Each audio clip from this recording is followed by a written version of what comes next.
باب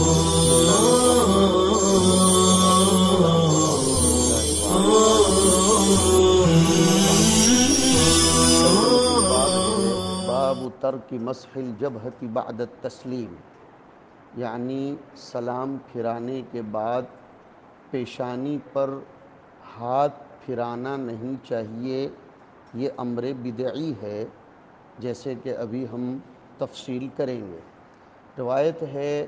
قتیبہ ابن سعید کے حوالے سے اور جا رہی ہے عن ابی سعید الخدری رضی اللہ عنہ قال، حضرت ابو سعید خدری کا اسم گرامی ہے سعد ابن مالک ابن سنان صحابی ابن الصحابی رضی اللہ تعالی عنہما۔ یہ مستقل ایک لطیفہ بنتا ہے کہ اگر کسی سند میں ایسے صحابی ہوں جن کے والد بھی صحابی ہوں یا جن کے بیٹے بھی صحابی ہوں تو یہ مستقل ایک لطیفہ ہے۔ نیز اس سند میں 3 روات ایسے ہیں جو تابعین میں سے ہیں اور وہ ایک دوسرے سے روایت کرتے ہیں۔ اس اعتبار سے یہ سند کافی اعلیٰ یا عالی بھی سمجھی جائے گی، اس لیے کہ یہ 3 بمنزلہ ایک کے ہوں گے۔ وہ کون کون ہیں آپ کو اسکرین پر نظر آ رہا ہوگا۔ ابن الحاد عن محمد بن ابراہیم عن ابی سلمہ۔ اور ایک لطیفہ یہ بھی بنتا ہے کہ اس سند کے جو راوی ہیں صحابی سیدنا ابو سعید خدری رضی اللہ تعالی عنہ، ان کا شمار مکثرین 7 میں سے ہوتا ہے۔ انہوں نے 1170 روایتیں نقل فرمائی ہیں۔ وہ حضرت ابو سعید خدری رضی اللہ تعالی عنہ روایت میں فرماتے ہیں کہ کان رسول اللہ صلی اللہ علیہ وسلم یجاور فی العشر الذی فی وسط الشہر، کہ اللہ کے رسول صلی اللہ علیہ وسلم اعتکاف فرماتے تھے۔ یجاور بمعنی یعتکف، یعنی مجاورت مسجد، یعنی یصیر و یکون جارا للمسجد، اور جو جار مسجد بنے گا، مجاور مسجد بنے گا، وہ معتکف کہا جائے گا اصطلاح میں۔ تو اللہ کے رسول صلی اللہ علیہ وسلم رمضان کے اس عشرے میں اعتکاف فرماتے تھے جو درمیانی ہوتا تھا۔ یہ اس وقت کی بات ہے جبکہ ابھی آپ کو یہ نہیں بتایا گیا تھا کہ شب قدر رمضان کے عشرے اواخر میں آتی ہے۔ فَإِذَا كَانَ مِنْ حِينِ يَمْضِي 20 لَيْلَةً، جب حضور اکرم صلی اللہ علیہ وسلم 20 راتیں چلی جاتی تھیں اور 20 راتیں ہو جاتی تھیں، وَيَسْتَقْبِلُ 21، اور 21ویں رات ہوتی تھی تو 10 دن کا اعتکاف کر کے یرجع الی مسکنہ ویرجع من کان یجاور معہ، حضور صلی اللہ علیہ وسلم لوٹ جاتے تھے اپنے دولت کدے کی طرف، اور آپ کے ساتھ اور جو لوگ اعتکاف میں بیٹھے ہوئے ہوتے تھے وہ بھی لوٹ جاتے تھے، یہ سمجھ کر کہ اب لیلۃ القدر کی طلب کا وقت پورا ہو چکا ہے۔ لیکن پھر بعد میں ثم انہ اقام فی شہر جاور فیہ تلک اللیلۃ التی کان یرجع فیہا، حضور صلی اللہ علیہ وسلم ایک مہینے میں اعتکاف میں رہے، جس رات میں آپ نے اعتکاف کیا تھا اور آپ اس میں لوٹ جایا کرتے تھے اپنے گھر پر، وہ رمضان کی 21ویں رات تھی، اس میں حضور اکرم صلی اللہ علیہ وسلم ٹھہرے رہے۔ فخطب الناس، حضور نے خطبہ دیا، فامرہم بما شاء اللہ، اور صحابہ کرام کو امور دین سکھائے، بما شاء اللہ کی تشریح کی گئی کہ امور دین سکھائے۔ ثم قال، پھر حضور اکرم علیہ السلام نے ارشاد فرمایا، انی کنت اجاور هذه العشر، میری عادت تو یہ تھی کہ میں اس عشرے میں اعتکاف کیا کرتا تھا، یعنی درمیانی عشرے میں۔ ثم بدا لی ای تبین لی، میرے سامنے یہ بات آئی، کیسے آئی؟ وحی کے ذریعے آئی کہ ان اجاور هذه العشر الاواخر،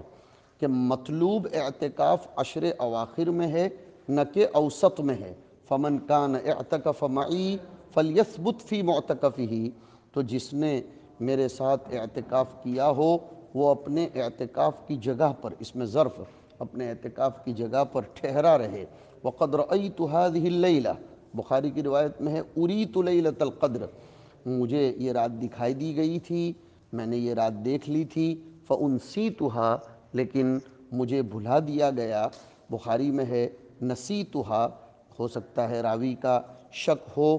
تو حضور اکرم صلی اللہ علیہ وسلم فرماتے ہیں کہ مجھے اس کی تعیین بھلا دی گئی۔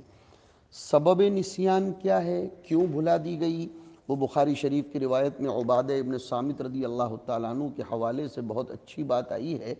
کہ خرج النبی صلی اللہ علیہ وسلم لیخبرنا بلیلۃ القدر۔ یہ بخاری کی روایت سنا رہا ہوں، یہ کوئی آپ کو اسکرین پر نظر نہیں آئے گی، کہ حضور پاک صلی اللہ علیہ وسلم ہمارے سامنے لیلۃ القدر بتلانے کے لیے تشریف لائے۔ فَتَلَاحَا رَجُلَانِ مِنَ الْمُسْلِمِينَ، دو مسلمانوں میں آپس میں کچھ جنگ ہوئی۔ فقال، اس وقت حضور نے فرمایا، خرجت لأخبرکم بلیلۃ القدر فتلاحا فلان وفلان فرفعت وعسى ان يكون خيرا لكم فالتمسوها في التاسعة والسابعة والخامسة۔ میں تمہیں شب قدر کی تعیین کے ساتھ بتلانے کے لیے آیا تھا، لیکن شب قدر کی تعیین اس جھگڑے کی وجہ سے اٹھا لی گئی۔ ہو سکتا ہے یہ اٹھا لیے جانے میں تمہارے حق میں کثرت عبادت کا سبب بن کر خیر بن جائے، تو اب تم اس کو تلاش کرو 9ویں میں، 7ویں میں اور 5ویں میں۔ فَالْتَمِسُوهَا، اب اپنی کتاب کی طرف آئیے۔ فَالْتَمِسُوهَا فِي الْعَشْرِ الْأَوَاخِرِ فِي كُلِّ وِتْرٍ، تم ہر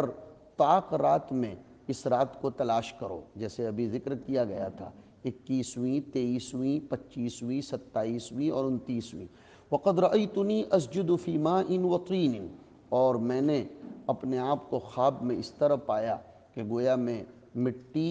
اور گارے میں سجدہ کر رہا ہوں۔ یہ علامت ہے کہ وہ رات لیلۃ القدر تھی اس سال، اس لیے کہ لیلۃ القدر کی ایک علامت یہ بھی بتائی گئی ہے کہ اس رات میں بارش ہوتی ہے، خنکی ہوتی ہے، تراوٹ ہوتی ہے۔ قال ابو سعید، حضرت ابو سعید رضی اللہ تعالیٰ عنہ فرماتے ہیں، مطرنا لیلۃ 21، بارش ہوئی ہمارے پاس 21ویں رات میں۔ فوقف المسجد، وقف ای قطر الماء من سقفه، وقف البیت بالمطر، یہ ہے، اور وقفت العین بالدمع،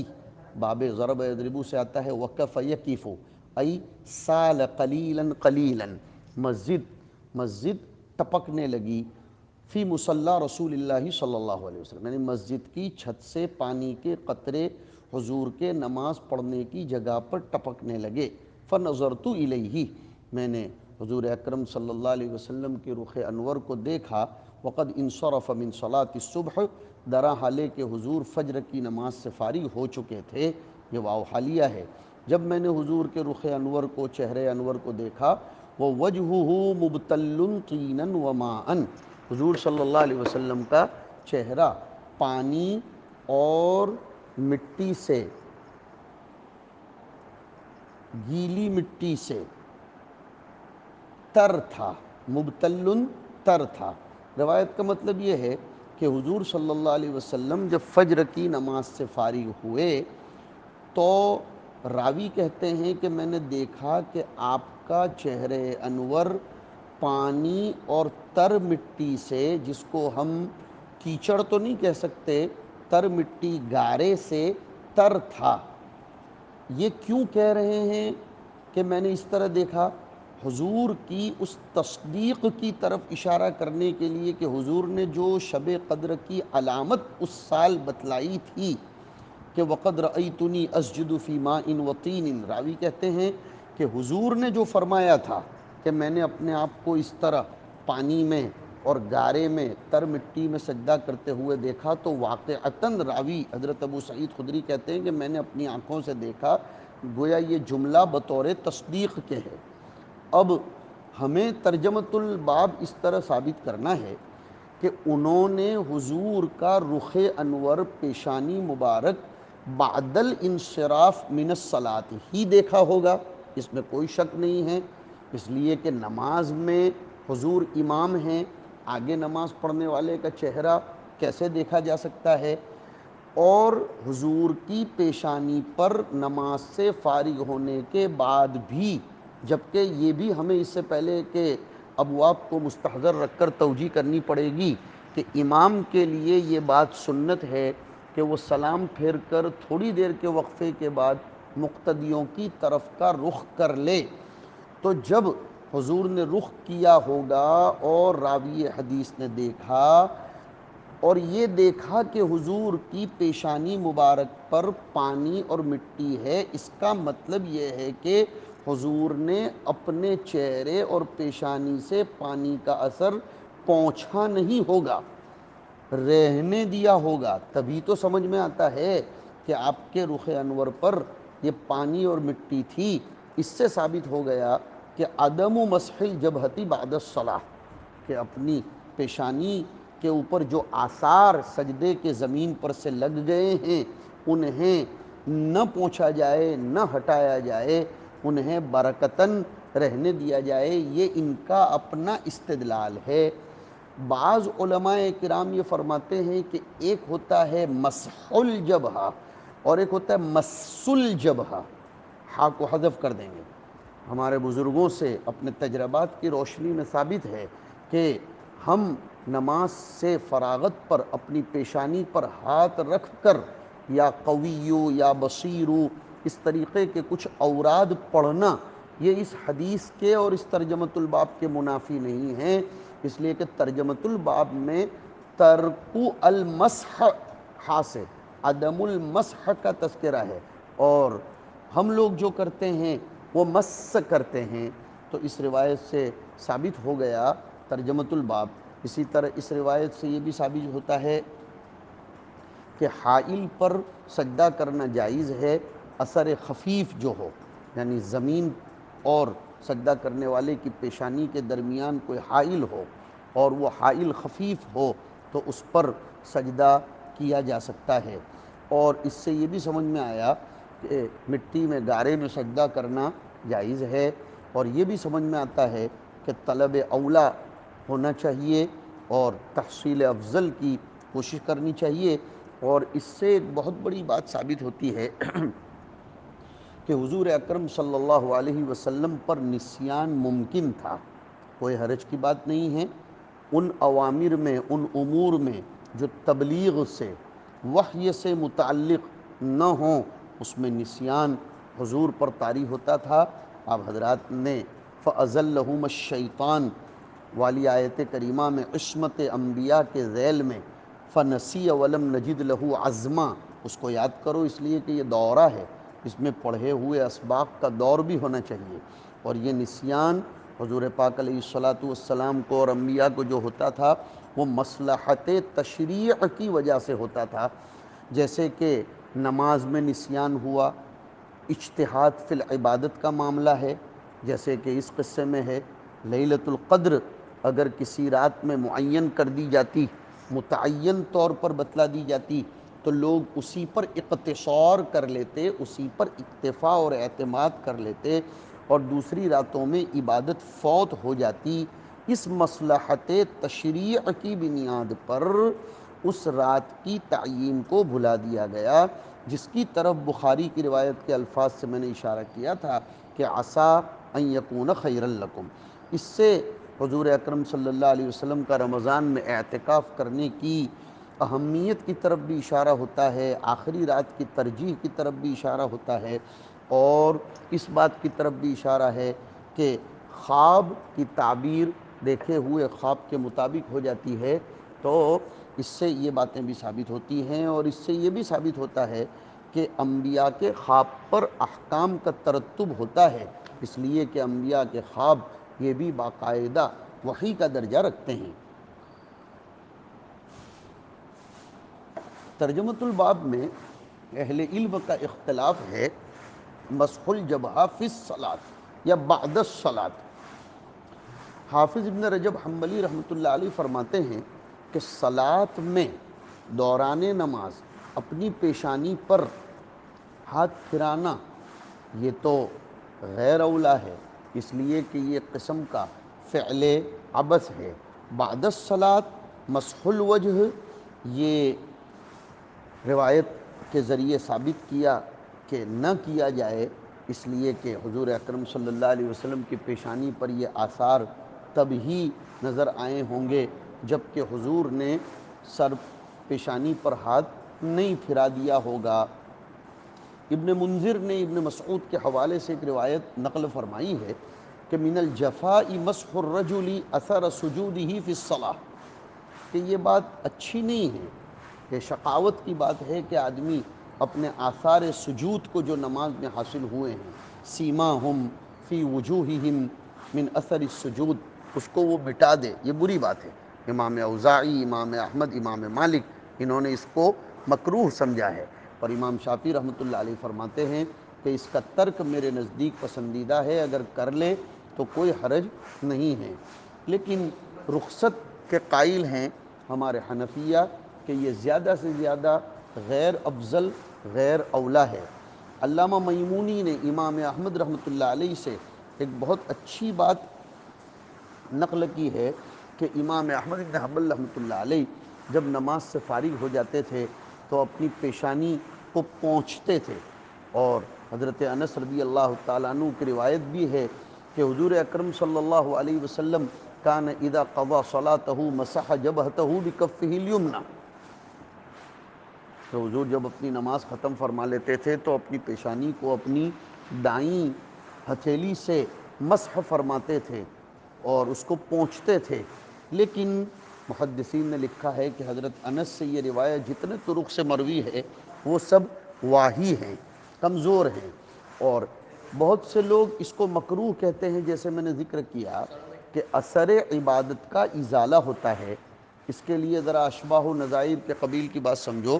جیسے بہت سے علماء نے وضو کے بعد ترک المندیل کے قول کو نقل کیا ہے۔ ترمذی شریف میں یہ بحث آتی ہے کہ وضو کے بعد اپنے چہرے کو تولیے سے پونچھا نہ جائے، اور جیسے کہ بہت سے علماء نے اثر صوم کو ختم نہ کرنے کی غرض سے صائم کے حق میں سواک کو افضل قرار دیا ہے، یعنی سواک ترک کرنے کو، کہ اثر صوم ختم نہ ہو اس لیے سواک کو ترک کر دیا جائے، اثر وضو ختم نہ ہو اس لیے مندیل کے استعمال کو ترک کر دیا جائے، ایسے ہی اثر سجود ختم نہ ہو اس لیے مسح الجبہہ بعد الصلاۃ کو ترک کر دیا جائے۔ علامہ عبید ابن عمیر فرماتے ہیں کہ ملائکہ انسان کے لیے، مصلی کے لیے دعائے رحمت کرتے ہیں جب تک کہ اثر سجود اس کے چہرے پر باقی رہیں۔ یہ عبید ابن عمیر کی بات امام بیہقی نے صحیح سند کے ساتھ نقل فرمائی ہے۔ میں اس کو دہراتا ہوں، یہ بیہقی والی بات کہ لا تزال الملائکۃ تصلی علی الانسان ما دام اثر السجود فی وجہہ۔ قاضی ابو یعلا روایتاً عن احمد ایک بات کہتے ہیں کہ ان کے چہرے پر آثار سجود کچھ تھے، ایک صاحب نے اس کو ہاتھ پھیر لیا، وہ ناراض ہو گئے اور فرمایا قطعت استغفار الملائکۃ عنی، کہ تو نے ملائکہ کی استغفار کا سلسلہ جو مجھے میسر تھا اس کو منقطع کر دیا۔ لیکن اس کی سند میں بعض لوگوں نے کلام کیا ہے۔ بہرحال خلاصہ کلام یہ نکلتا ہے کہ مسح الجبہہ من الطین و نحوہ، چاہے نماز میں ہو، بعد التسلیم ہو، خلاف اولا ہے، اس لیے کہ حضور سے یہ مسح ثابت نہیں ہے، اور یہ ایک قسم کا عبث ہے۔ کراہت کا قول اختیار نہیں کر سکتے، اس لیے کہ نہیں کی کوئی دلیل نہیں آئی ہے، حضور نے نہیں کیا اس لیے اس کو غیر افضل کہا جائے گا، لیکن نہیں کی کوئی دلیل وارد نہیں ہوئی ہے۔ واللہ تعالی اعلم بالصواب، وصلی اللہ وسلم علی نبینا و مولانا محمد وعلی آلہ وصحبہ اجمعین۔